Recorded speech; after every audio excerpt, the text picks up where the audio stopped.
for joining us for this special coverage looking back at the life of George H.W. Bush, the 41st President of the United States. I'm Karina Kling. Bush passed away Friday night at his home in Houston. He was 94 years old. His passing marks the end of an era, the last president to have served in World War II, the oldest living president in U.S. history, and the patriarch for an American political dynasty. His son and the 43rd President, George W. Bush, said in a statement that his father was a man of the highest character and the best dad a son or daughter could ask for. Bush is survived by 2 siblings, 5 children, 17 grandchildren, and 8 great-grandchildren. His wife, Barbara, of 73 years, passed away in April. Here's more on the life and legacy of George H.W. Bush. So help me God.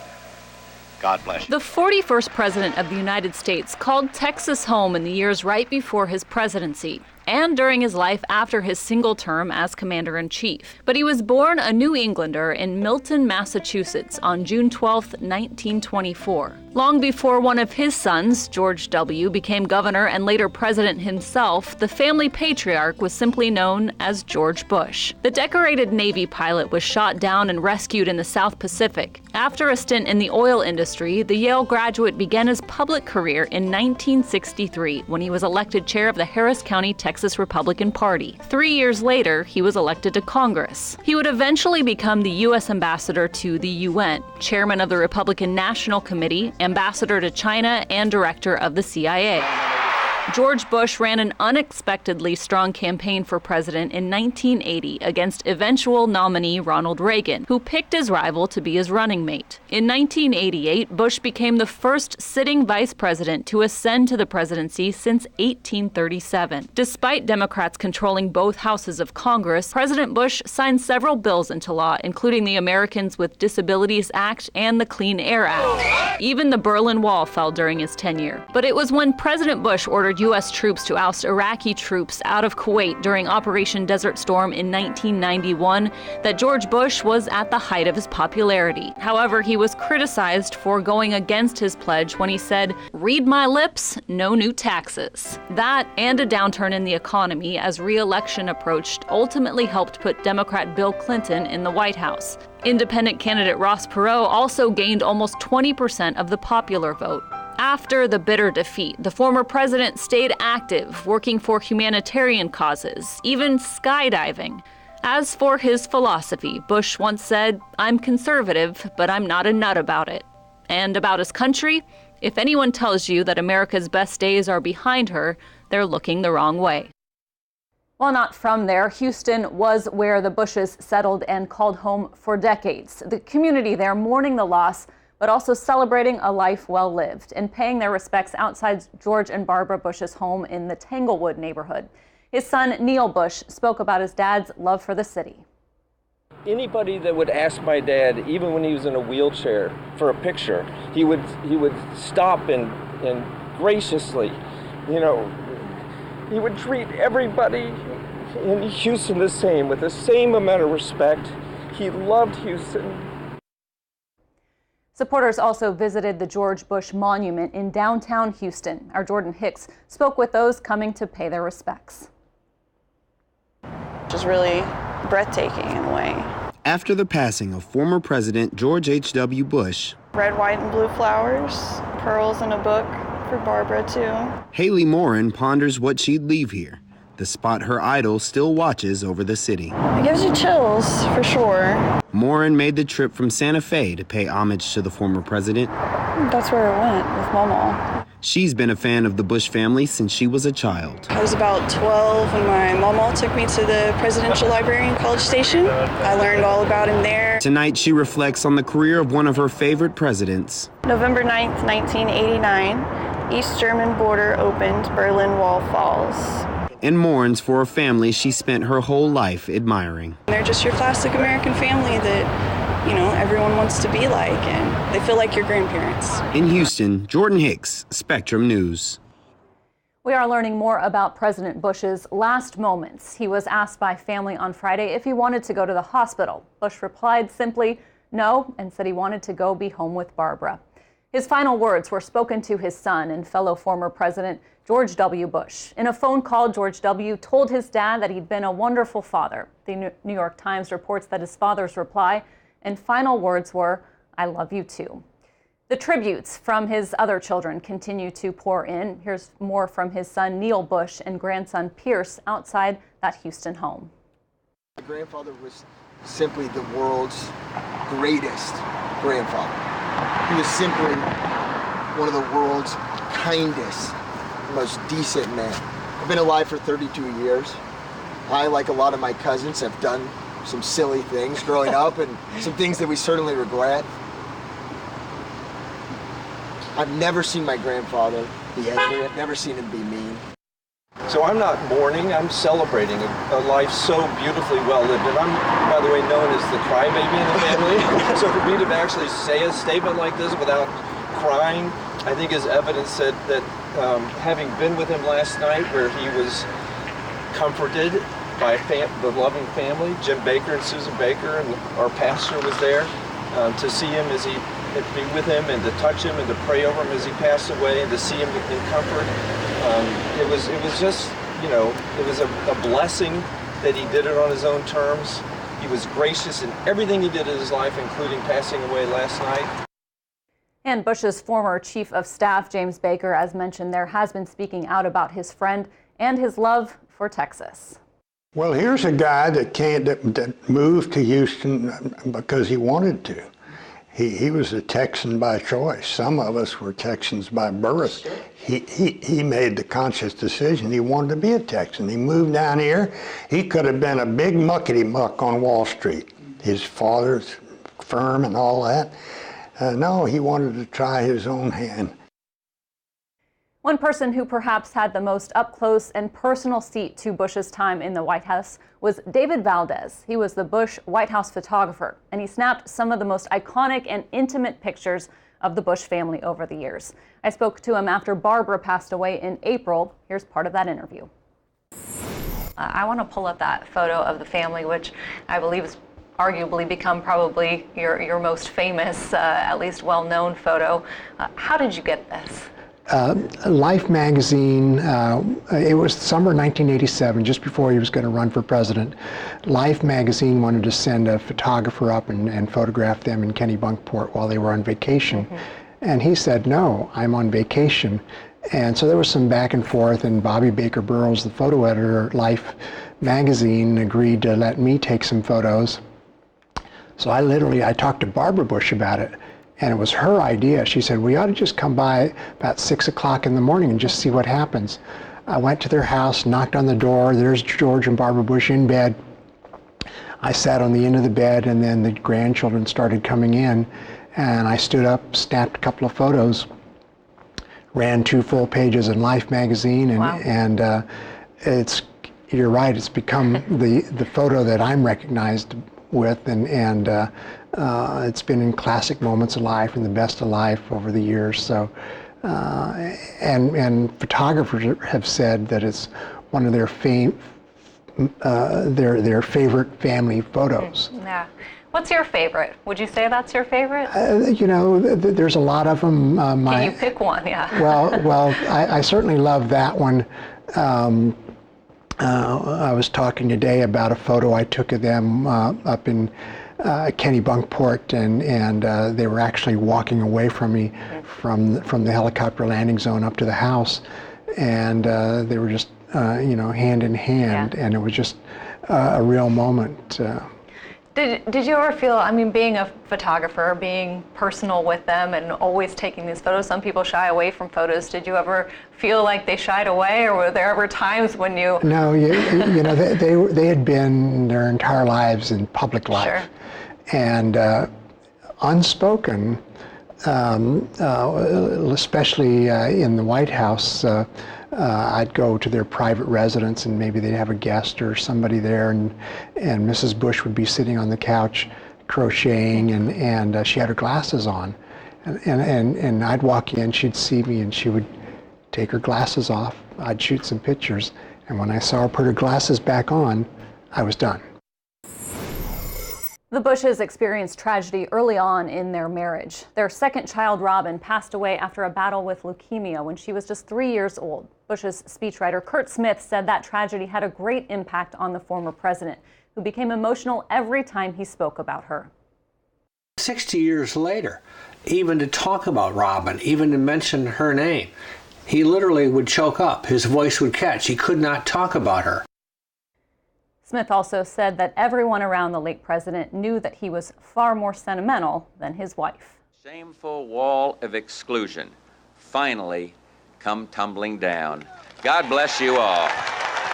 One of President Bush's greatest legacies was signing the American Disabilities Act into law in 1990. It prohibits discrimination against those with physical and intellectual disabilities at work, schools, and all places open to the public.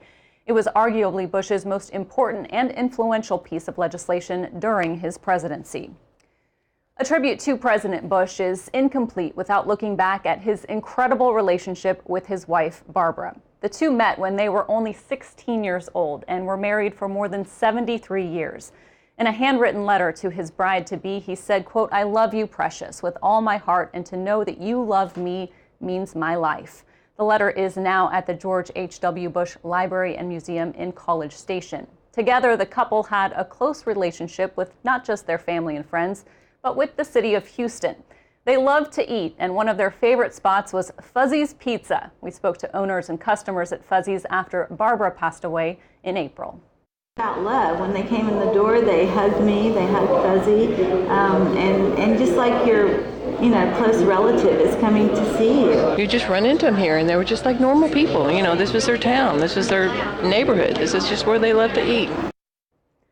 On the day Barbara died, her husband was by her side and held her hand all day long. This cartoon depicting George H.W. Bush's afterlife has gone viral. It was drawn by Marshall Ramsey, the editorial cartoonist for the Mississippi Clarion Ledger. It shows Bush joining his wife Barbara and daughter Robin in heaven. Bush will be laid to rest alongside both of them on the grounds of the George H.W. Bush Presidential Library and Museum at Texas A&M University. Still ahead on our special celebrating the life and legacy of the 41st president. He always put others first, whether it was his family, his shipmates at sea, his country. He always put others first. Tributes and remembrances from political leaders around the world continue to pour in. More on how they are commemorating him right after this break.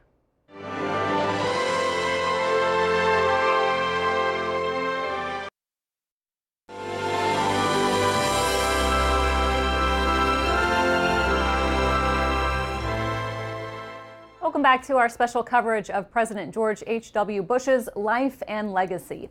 Since the news of his death Friday, reactions have been pouring in honoring the late president. Leaders across the country have been offering their tributes. Kevin Fry reports from Washington, D.C. Protect and defend. Statesman, diplomat, patriot, just some of the words used to describe the 41st president. The news of the passing of George H.W. Bush uniting a divided Washington in admiration. Through his essential authenticity, disarming wit, and unwavering commitment to faith, family, and country, President Bush inspired generations of his fellow Americans to public service, wrote President Donald Trump in a statement. Trump and the Bush family did not always see eye to eye, but in his passing, high praise from the current commander-in-chief. Democratic leader Nancy Pelosi also weighed in, saying, "We will all remember his great humility, unwavering compassion, deep faith, and extraordinary kindness in and out of the political arena." Bush called the White House home at a time when the world was changing. The Cold War ended, the Berlin Wall came down. As our 41st president, George Bush brought clear-eyed, principled leadership to a nation and world in transition, wrote Senate Majority Leader Mitch McConnell. Looking past the party lines that have come to define this city, in the later years of his life, Bush struck up a close friendship with the man who beat him in 1992, Bill Clinton. The two traveled together, including heading to Southeast Asia after the 2004 tsunami. Clinton wrote, "Few Americans have been or will ever be able to match President Bush's record of service to the United States and the joy he took every day from it." Bush devoted more than 70 years of his life to serving his country, starting with his days in the Navy during World War II. In a tweet, the Navy said farewell to the aviator. "Fair winds and following seas, sir. We have the watch." In Washington, Kevin Fry, Spectrum News. Back home in Texas, Governor Greg Abbott tweeted that Texas mourns the loss of one of our greatest presidents. Abbott went on to call Bush an American hero and icon and a friend to all he met. And take a look at this photo. The governor also tweeting something a little more personal, knowing George H.W. Bush's love for Texas A&M football. While he did not attend the university, in 1991, Bush chose A&M as the site of the Presidential Library and a graduate school of government and public service after being persuaded by alumni friends, and has been a constant supporter of the school since. Governor Abbott also noting Bush will always be cherished for his love of Texas traditions. And the Texas tributes continue. Texas Senator John Cornyn saying we join the Bush family in their sadness at his passing, and that President Bush was a good man who also happened to be a great man. Senator Ted Cruz called him a faithful servant to his country. He earned the admiration of Americans and secured a special place in the memory of every Texan. President Trump also spoke about the senior Bush at the G20 summit in Argentina. He was a very special person. I spoke with Jeb and George today, and we had great conversations, and we discussed actually for quite some time the father and how much they loved him and how much that he loved them. And here is Vice President Mike Pence offering his condolences. He was a man who loved his family, who loved our country, and who served America with distinction all of his life. Secretary of State Mike Pompeo also weighing in on the former president's death and his time getting to know him. I had a chance to get to know him when I was a member of Congress first, and then I held a job that he held at one point, and I remember talking to him just after I was nominated to be the CIA director, and he said, "You'll be great, you'll be awesome." In fact, it was the second best job I ever had. Former Vice President Joe Biden saying he remembers Bush as a selfless person.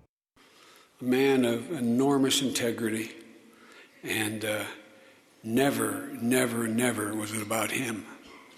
It was always about somebody else. Britain's Queen Elizabeth II is among the world dignitaries paying tribute to the former president. In a statement, she said Bush served the U.S. with honor and distinction, both in politics and in the military during World War II. She also referred to the former president as a great friend and ally of the United Kingdom, and said her thoughts and prayers are with Bush's family and the American people. The Dalai Lama also weighing in. The Tibetan spiritual leader offered his condolences to the Bush family, saying George H.W. was, quote, the first American president that I was privileged to meet. He went on to say that he was deeply touched by Bush's concern for the Tibetan people and the situation in Tibet. Bush only served one term as president and lost his bid for a second term to President Bill Clinton. It's a tradition for outgoing presidents to write a letter welcoming their successor. But Bush's letter to Bill Clinton is truly special. Many have called it a lesson in grace. Part of it reads, quote, there will be very tough times made even more difficult by criticism you may not think is fair. I'm not a very good one to give advice, but just don't let the critics discourage you or push you off course. Bush goes on to write, your success now is our country's success. I am rooting hard for you.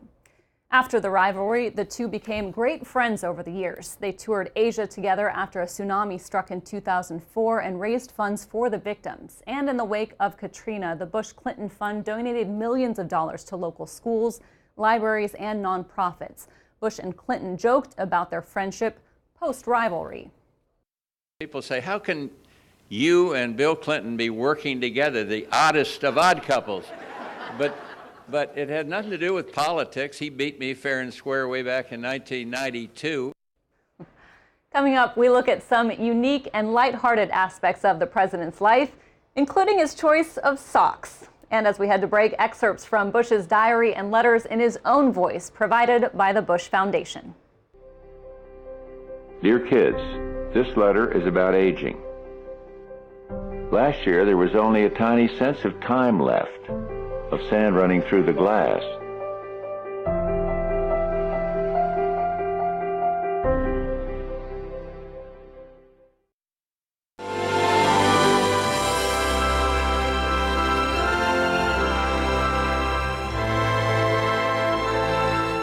Welcome back to our special coverage of the life and legacy of George H.W. Bush. The 41st president was best known for his career in politics, his military service, and of course for being a loving husband, father, and grandfather. But he also became well known for his sock fashion sense. You heard that right. He sported these at an NFL game between the New England Patriots and the Houston Texans in Houston. Bush displayed them on the sidelines for all to see. And these are the socks he wore for Barbara's funeral, decorated with a stack of blue, red, and yellow books. It was to honor her main cause during their White House years, literacy.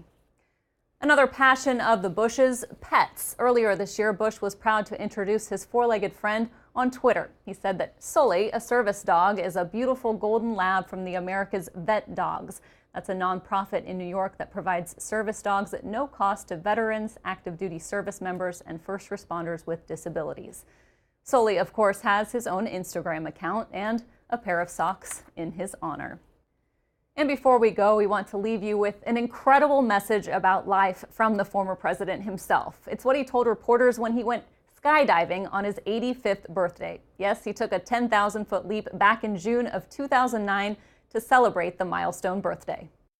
Just because you're an old guy, you don't have to sit around drooling in the corner. Get out and do something. Get out and enjoy life.